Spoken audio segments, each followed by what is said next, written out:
inta uusan dhiman ka hor ayuu afartiisii wiil waxa uu kala siiyey 4 sanduuq waxa uuna ku yidhi 4 sanduuq waxa ku jira lama eegi karo oo lama furi karo ilaa aan ka dhinto kadib maxaa dhacay markii uu dhintay odagii sheekadan waa sheeko aad u xikmad badan sida ayaan kula wadaagayaa haddii ay ku soo gaarto muuqaalkan la garay oo saaxiibada la wadaag mahadsanid nin odaya ayaa waxa uu dhalay 4 wiil 4 wiil isku bah ayay ahaayeen 4 doo isku xigtana way ahaayeen berigii dambe odagii waxa uu gaaray heer gabangaba ah waqtigiisii waa uu soo qaatay markii uu arkay inuu gabangaba yahay ayuu 4tii wiil inta isugu wacay waxa uu yidhi 4 sanduuq ayaan idinkala siinayaa 4 sanduuqna nin walba wixii uga soo baxa waa inuu ku qancaa ilaa aan dhintana lama furi karo hayabay dhaheen 4tii sanduuq ayay kala qaateen waxay ayaan joogaanba odagii tiisii ayaa u timid oo waa uu dhintay markuu dhintay ayuu nin walba sanduuqii la siiyey furay kii ugu weynaa ayaa hor furay waxa uga soo baxay baakoorad iyo koofi kii ku xigay ayaa asna furay waxa uga soo baxday dhagxaan iyo carro kii ku xigay ayaa furay waxa uga soo baxay dhogor iyo maqaar kii ugu yaraa ayaa furay oo waxa uga soo baxday lacag iyo dahab intaa markay arkeen ayay ku qanci waayeen waxa uga soo baxay meesha oo yacni kii ugu yaraana lacag iyo dahab baa uga soo baxday intii kaleetana waxyaabo markaa aan nolosha caadi ku ahayna uga soo baxay marka waxay u baahdeen in ay helaan qof arrinkan u kala furdaamiya ama xugmiya waxaa loo tilmaamay oo loo sheegay inuu jiro nin oday oo meel cabbaar u jirto oo waqti badan loo soconayo degan inuu arrinkan xalkeeda heli karo way soo baxeen odagii ayay isku soo raaceen waxyaabo la yaab leh ayay soo arkeen intay dhex sii socdeen ayay arkeen waxyaabo la yaab leh waxay arkeen markaa dhalay oo meel fadhiya cunugiisina uu ag fadhiyo markay soo ag marayeen baa cunugii yarka ahaa ku qaylqayliyey halkii habarta weyn ay ku qayli lahayd cunugii yarka ahaa baa ku qayliyey 4 nin way la yaabeen oo way ka soo tageen waxay soo socdaanba waxa ay arkeen haddana mas yariis ah oo meel maraya maskiibay waxay is yidhaahdeen addishiin markay u soo dhowaadeenna mas weyn ayuu ku noqday markaas bay ka kala carareen naftooda ayay uga baqeen siday u soo socdeen bay waxa ay imaadeen meeshii odaga loogu tilmaamay markay aqalkii yimaadeen waxaa jooga nin gabow ah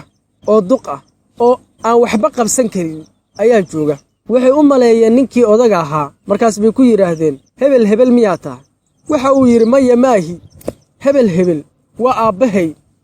waana uu maqan yahay hadda oo ma joogo ee waxaad weyddiisaan halka uu ku maqan yahay walaalkii iga weyn oo xero ama golo meesha lagu oodo xoolaha nin ka shaqaynaya oo oodayo meesha habaynaya ayuu waxa uu yidhi walaalkii iga weyn oo daadii iga weynayd ah weeye ninkaasiye isaga weyddiiya way soo baxeenoo waxay u imaadeen ninkii golaha oodayey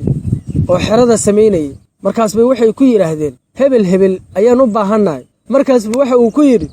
waa labadeenna aabbaheen waana uu maqan yahoo duullaan ayuu ku maqan yahay xeradan aan oodayana xoolihii uu soo dhici lahaa ayaa lagu oodayaa oo lagu xeraynayaa nimankii way yaabeen waxa ay dhaheen waa arrin cajiib leh inta odagii la sugayey ayaa la soo dhoweeyey oo waa la marti soorayoo raashin iyo waxbaa loo kariyey markii odagii u yimid bay waxay yidhaahdeen warniyahow soo hebel ma tiid haa waxaan soo aragnay intaysa arrinkii koodii u gudagelinba waxay ku yidhaahdeen intaan dhex soo soconnay ayaan waxyaabo la yaab la soo aragnay oo waxaa ka mid ahaa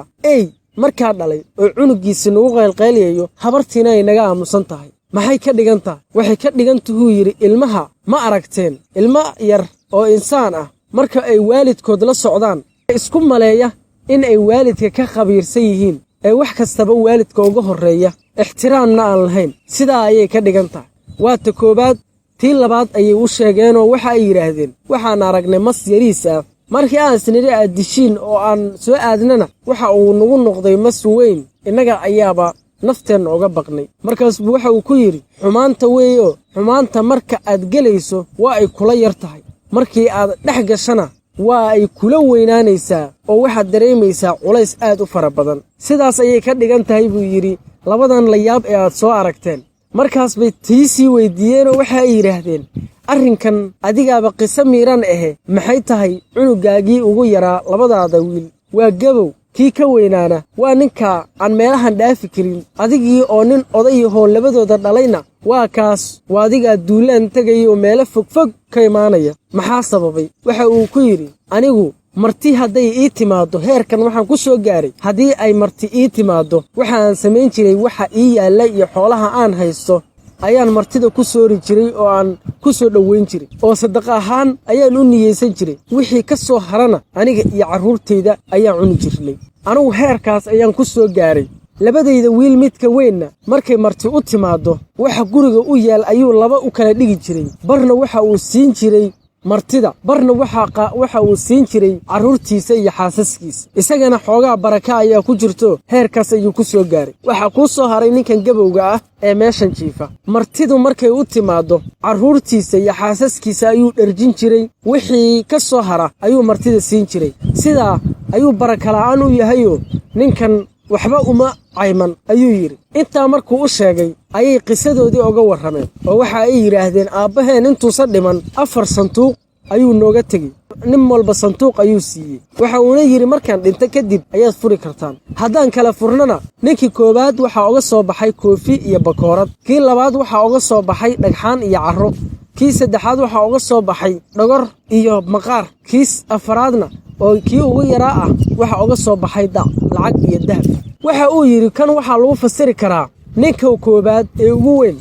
ee uga soo baxday baakooradda iyo koofidu waa nin nabadoon ah waxa uu adagu u doortay in uu reerka hoggaamiyo oo uu nabadoon noqdo ayuu u doortay kan labaad ee dhagxaanta iyo carrada uga soo baxdana dhulbeereedyada ayuu leeyahayoo beeraha iyo goofaha ninkan ayuu adagu u doortay oo asaga ayuu siiyey waxaa kuu soo haray midkan dhogorta iyo maqaarka ay uga soo baxday isagana waxa uu u doortay oo uu siiyey wixii xoolo ah ari iyo geel iyo lo wax kastee jooga ayuu ninkan siiyey kan afaraad ee ugu yarna ee lacagta iyo dahabka uga soo baxdana wax allaala wixii lacag ah ayuu siiyey oo ninkani waa nin yar oo ma shaqaysan karo sidaa ayuu ugu kala fasiray oo afartoodii uu ku kala qanciyey haddaba sheekadan hadday ku xiise gelisay halkanna aad ila soo gaartay laygto waa kugu waajib soo dhowow waa mahadsantihiin tan iyo kulanti dambe iyo sheeko ka xiiso badan